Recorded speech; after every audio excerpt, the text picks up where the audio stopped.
Honestly, I can't be the only one who's struggling to create something at 3 a.m. in the morning. You see, I'm always full of ideas all the time, but somehow, I always struggle to start one. Usually, I end up taking up more than a month's time to film a single video, and the excuse that I give myself is that it takes a lot of effort and time to make a single video.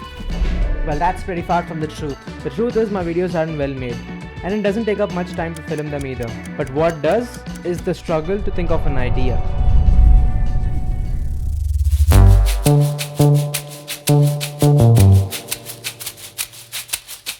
They say some people are born with ideas.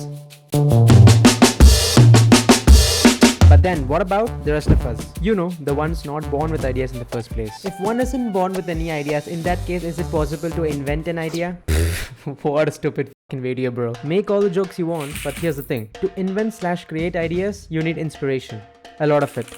Personally, I like these artists. So much so that I try to talk like them. The anatomy of the artist's brain. I try to film like them. And I try to edit like them. But the worst part is I expect results like them. Sure, the videos are amazing, well made and well edited, but were they like this all the time? Surely not. Nobody learns anything in a single day, or a single week, or in a single month. It takes years of linear practice to make videos like the pros. So now it's pretty obvious that you can't become a pro on day one. That's clearly not an option. Although that leaves us with two more options. You either literally do nothing and keep yapping about your boring life all day long, or do something, do anything, even if it means copying, taking inspiration from others. Anybody with the right mindset would choose option 2, even when blindfolded, right? I did too, but then why do I feel like I've chosen the other one?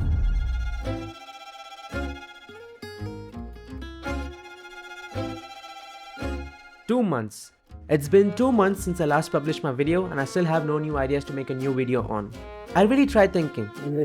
I tried some ChatGPT for my scripts, I tried the whiteboard for mapping out my thoughts, and I literally tried to think, I was just sleeping right there, posing and thinking. All of it was of no use at all. Therefore, I really wanted to get to the bottom of this and fix my problem where I'm mostly out of ideas. So, I analyzed my week to get a clear picture of how I spend my time. As soon as I wake up, I edit. I shit, I edit. I eat lunch, I edit. I go to the gym, I edit. I come back and then edit some more, and then I finally go to sleep. Basically, the same thing all week. So if I'm just doing client work most of my week, then what about the weekend? If you do what I want you to, maybe we'd be so fine. Oh, life could be a dream. Shaboom, if I could take you up in paradise up above. Shaboom, then tell me, darling, I'm the only one that you love. Life could be a dream. I usually expect my weekends to be my most productive days of the week, for writing scripts and filming videos. But the reality is I end up being a leech to my bed because I have no new ideas to create something new. Now typically, a writer would call this a writer's block, an artist would call this a creative block, and a regular person would call this a mental block. Therefore, I did what people usually do when they hit a creative block. I read few books, I went to the park, tried watching multiple movies, went for a run, but in the end, I was at a dead end. My brain is struggling to think, my hands are struggling to write, and my eyes are struggling to focus. But then, it finally hit me. I don't have to force myself to think about having an idea. I am the idea.